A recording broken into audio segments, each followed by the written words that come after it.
libéral ne répond pas aux questions. C'est assez simple ce qu'on demande. On demande que le ministre de la Santé, Gaétan Barrette, envoie une directive claire aux hôpitaux que le contrôle et l'accès dans les chambres d'hôpital, ça va être la direction de l'hôpital qui va contrôler. C'est pas normal qu'il y ait des témoins de Jéhovah influents. On peut les associer à la police du sang, comme j'ai dit, en chambre, qui contrôlent l'accès à la chambre, qui permettent pas aux gens qui sont pas membres de cette religion-là de pouvoir accéder au patient, accéder à la chambre du patient. Et je tiens à vous rappeler là, que ce matin, le docteur Louis Godin, le président de la FMOQ, a dit c'est pas aux médecins à juger de la liberté du consentement. Donc, ça prend en place un mécanisme avec un juge qui va pouvoir évaluer est-ce que le consentement de la personne qui refuse des soins, est-ce que son consentement est libre et éclairé de façon à avoir une tierce partie qui puisse véritablement évaluer ça. Est-ce que la personne qui refuse les soins l'exprime de façon libre et éclairée? Et je reviens... Excusez-moi. Pardon. Et je reviens sur la question des directives. Le ministre de la Santé doit prendre action. Il doit envoyer un message clair aux intervenants du réseau de la santé que c'est la direction de l'établissement de la santé qui gère le contrôle, qui gère la sécurité dans les hôpitaux et ce n'est pas des membres influents des témoins de Jéhovah. Donc, le groupe que vous qualifiez de police du sang aurait dû être expulsé manu militari? Bien, écoutez, les gens qui doivent être dans une chambre d'hôpital, c'est les médecins, les infirmières, les proches de la personne. Dans le dossier de Mme Dupuis, on ne connaît pas tous les faits, mais pour l'ensemble des Québécois, puis pour l'ensemble des dossiers religieux, il faut s'assurer que les gens qui aient accès à la chambre, ce soit des proches du patient et que ce ne soit pas n'importe qui bloque l'accès à la chambre d'hôpital. C'est pas normal qu'on bloque l'accès à des proches du patient sous des motifs religieux. La direction de l'établissement aurait pu, selon vous, expulser ces gens-là qui faisaient entrave au mouvement du personnel et de la famille? C'est pas ce que je dis, ça prend plus d'informations là-dessus, mais ce que ça prend surtout, c'est une directive claire. Le ministre doit envoyer une directive claire aux établissements de santé pour dire « Je vous appuie, je vous donne le pouvoir de contrôler l'accès aux chambres d'hôpital. La famille, les proches, c'est tout à fait normal qu'ils soient présents, mais c'est pas normal qu'il y ait des individus qui bloquent l'accès aux chambres des patients. C'est incompréhensible. Mme Maltais du Parti québécois, en point de presse, vient de nous dire qu'elle, ce qu'elle réclame, ce que le Parti québécois réclame, c'est qu'un expert externe soit mandaté pour se pencher sur l'endoctrinement de groupes structurés comme ceux des témoins de Jéhovah. Est-ce que c'est une idée que vous appuyez? Ce serait souhaitable donc de mandater un expert externe sur cette question-là? Bien, écoutez, je pense que la première des choses, là, c'est vraiment de mettre en place un processus où il va y avoir un juge auquel on va pouvoir faire référence lorsqu'il est question du consentement libre et éclairé. Pour les demandes de Mme Maltais, on peut les étudier, mais ce qui est urgent, c'est vraiment de doter le milieu hospitalier d'un mécanisme qui va permettre d'évaluer le consentement libre et éclairé de la personne. Mais on constate que Mme Maltais est un peu en retard sur la nouvelle 24 heures après. Le Parti québécois vient de constater que c'est important, puis c'est préoccupant, puis que ça touche les Québécois, puis surtout qu'il y a une jeune mère de famille qui est décédée. Et c'est ça. C'est quoi les informations dont vous disposez sur l'ampleur de ce phénomène-là qui pourrait justifier la mise en place des mesures que vous réclamez? Bien, écoutez, on a vu dans la littérature journalistique au cours des derniers jours, là, et il y a eu plusieurs entrevues dans les médias, que au cours des dernières années, il y aurait eu plusieurs personnes qui auraient pu décéder en raison d'une non-transfusion sanguine. La question qui se pose, c'est vraiment, est-ce qu'on peut institutionnaliser un mécanisme pour donner des outils aux intervenants du milieu hospitalier pour que ceux-ci puissent se tourner vers une ressource externe. Et même le milieu médical le réclame. Le docteur Godin l'a dit, c'est pas à nous à juger de la liberté du consentement. Est-ce qu'on peut avoir une personne indépendante? Est-ce qu'on peut donner les outils au milieu hospitalier pour le faire? La question, c'est est-ce que ça, selon vous, c'est un phénomène isolé? Êtes-vous en mesure de donner une image claire de la situation que vous dénoncez? En fait, je suis pas un spécialiste des religions, donc je peux pas vous dire combien de fois ça arrive. Il faudrait questionner le milieu de la santé à ce niveau-là. Mais chose certaine, c'est arrivé la semaine dernière et ça pourrait arriver de nouveau. Il y a des situations qui pourraient se produire. Puis je pense qu'on devrait être prudent, prévoyant et prévoir ce genre de procédure-là dans le cas des dans le cas de refus qui sont invoqués pour des motifs religieux. Est-ce qu'à votre avis, vous savez que vous êtes avocat, vous savez que si un médecin décide d'aller à l'encontre de la volonté de la personne, il peut faire l'objet de poursuites. Est-ce que, selon vous, si c'est un juge qui décide que le consentement n'est pas libre et éclairé, donc qui autorise le médecin à toute fin utile à faire la transfusion sanguine, est-ce que ça protège le médecin contre une poursuite? Bien, écoutez, il faudrait évaluer en détail là, cette situation juridique-là. Là. Je ne peux pas donner d'avis juridique là-dessus à brûle pour point comme ça. Mais une chose est certaine, c'est que je pense que la décision raisonnable qui doit être prise dans le dossier, puis sur lequel le gouvernement doit se concentrer, faire preuve de leadership, c'est prendre action dès maintenant, même si c'est de façon temporaire, jusqu'au moment où le rapport du coroner sera déposé, pour mettre en place une structure qui va permettre à un juge de se prononcer là-dessus.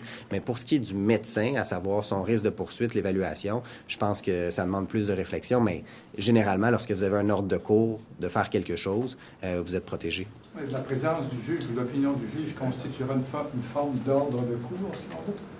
Bien, tout à fait. Bien, en fait, comme vous l'avez dans les ordonnances de garde pour soins en matière psychiatrique, lorsqu'une personne représente un danger pour autrui ou pour elle-même, il y a une ordonnance de sauvegarde qui est prononcée du juge ou il y a une injonction. C'est à peu près l'équivalent, là. L'ordonnance de sauvegarde, c'est un 2-20-46 dans le temps du Code de procédure civile, mais ça fait en sorte que c'est un ordre de la Cour. C'est une obligation de faire.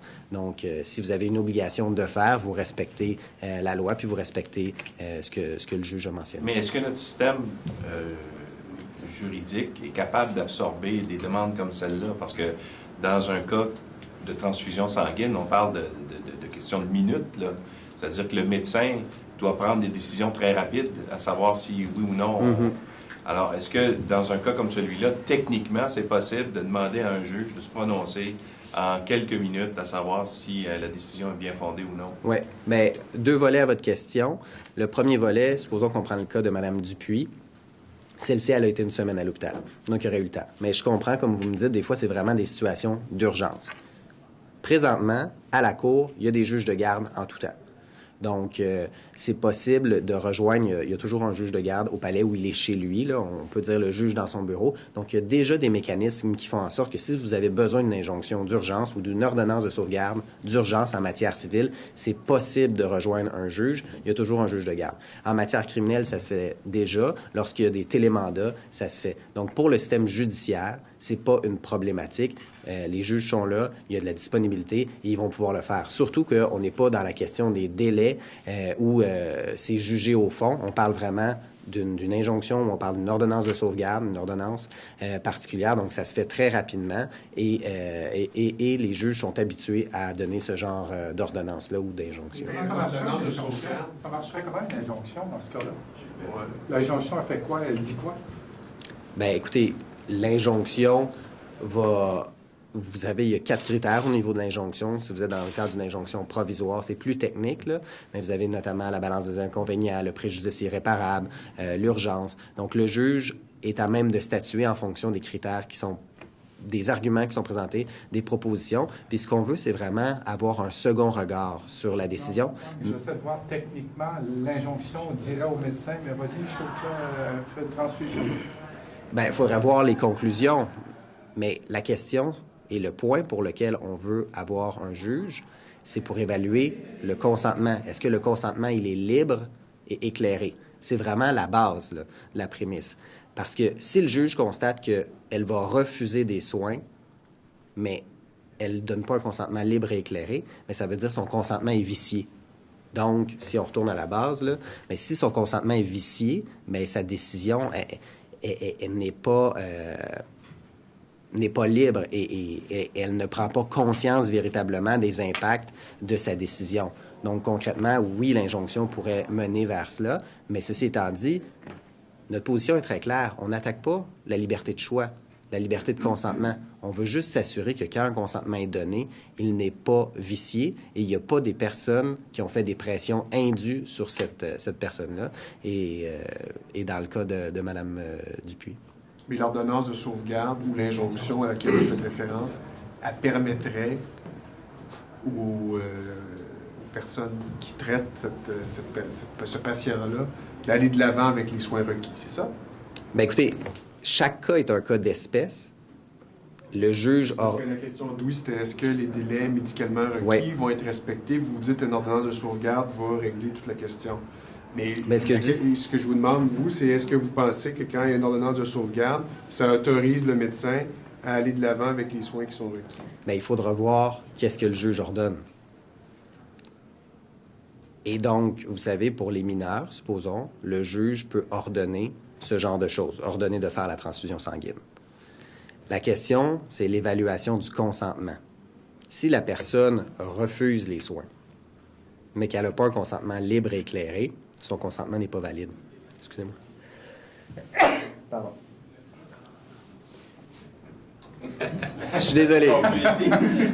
Merci, Russe. Ouais. Merci beaucoup. Juste une dernière question. Est-ce que la notion de bien-être de l'enfant, dans le cas de Mme Dupuis, aurait pu être invoquée, par exemple, de dire que le préjudice, en fait, les intérêts de l'enfant auraient pas pu primer sur le droit, justement, de la patiente à refuser le traitement?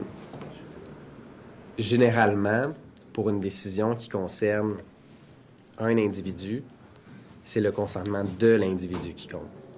À moins que je me trompe, présentement, l'intérêt de l'enfant n'est pas pris en compte dans la grille d'analyse au niveau du consentement. Justement, parce que le bénéfice de la présence de la mère n'aurait pas été plus grand.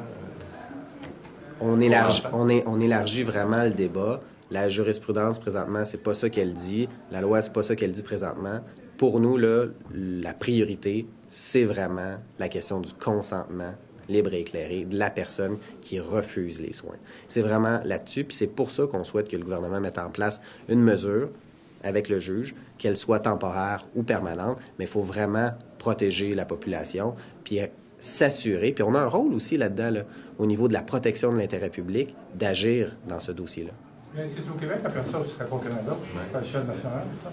Excusez-moi, je n'ai pas entendu votre question. J'ai dit, est-ce que c'est au Québec qu'à faire ça, au fond, c'est à l'échelle nationale, cette question-là? Le problème est le même partout au pays? Oui, le problème est le même au pays. Par contre, est-ce qu'on peut mettre en place ici au Québec des mécanismes? Oui, le gouvernement libéral a tous les outils pour le faire et il devrait le faire, mais deux choses. Oui, le recours à un juge, mais deuxièmement, est-ce que le docteur Barrette peut très clairement envoyer une indication à ces établissements de santé ce sont eux qui sont responsables de la sécurité dans les établissements et il doit envoyer une directive claire pour dire vous ne tolérez pas des gens qui empêchent l'accès à la chambre à des individus qui sont non membres de la communauté des témoins de Jéhovah. Juste une toute dernière. Vous savez comment ça se passe? Ces gens-là, ils rentrent. Les avocats des témoins de Jéhovah, ils ne rentrent pas dans la chambre. Là. Ils sont dans la salle d'attente puis ils disent aux parents ils ne laissent pas rentrer telle personne. C'est pas eux directement qui interdisent l'accès, c'est la famille. Si la famille est témoin de Jéhovah, qu'est-ce que tu fais avec ça? Mais ce sont des situations, comme je vous dis, c'est du cas par cas. Il y a des cas d'espèce, mais supposons dans les témoignages que vous aviez aujourd'hui dans les journaux, très clairement, il y avait des gens qui veillaient une personne qui était opérée puis était dans la salle, dans la chambre du patient. Donc, c'est vrai, c'est impossible de trancher ça, de dire dans tel cas ou dans tel cas. On ne peut pas faire de la spécifier directement, mais ça prend une politique générale, puis ça prend une indication claire que c'est l'établissement de santé qui contrôle l'accès et surtout que c'est pas admissible que des individus bloquent l'accès à la chambre. Merci beaucoup.